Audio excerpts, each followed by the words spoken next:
ঘটনাটা হচ্ছে সকালবেলা দোকান খুললে সেটা এই পেছনের দরজা খোলা। এবার আমার এই ঘরের স্টাফে খুলছে সাহেবের সবজি ডয়ারের তালাবা। এবার আমার ফোন করছে, আমিও আইছি, সেটা দেখলাম ঠিক আমার ডয়ারতে ডয়া পেছনের যতটি ডয়ার আছে সবজি তালাবা। এবার সিসি ক্যামেরা অন করলাম, অন করে সেটা দেখলাম যে সবজি ডয়ার থেকে যা যা ঘোরাগাড়ি আছে, মনে করো যে কারিগর যে কাজ করে ঘোরাগাড়ি ডয়ারে থাকে। এরপরে মনে করো যে জারা জোড়ার যেটি আসলো এটা সব কাছে লইছে, লইয়া এটাও খুলছে। এটা খুললা সেই কিছু পাইছে না, অল্প কিছু ঘোরাগাড়ি যদি পাইছে কোথা থেকে লইছে।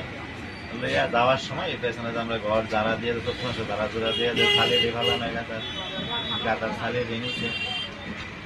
এবং ঘটনাটা হয়েছে ভোর 4:30 থেকে ক্যামেরা যেটা দেখলাম আর কি, 4:30 থেকে প্রায় 4:41 অব্দি, মানে এটা ভোরবেলার ঘটনা। দোকান থেকে থানার দূরত্বটা কতটুকু হবে?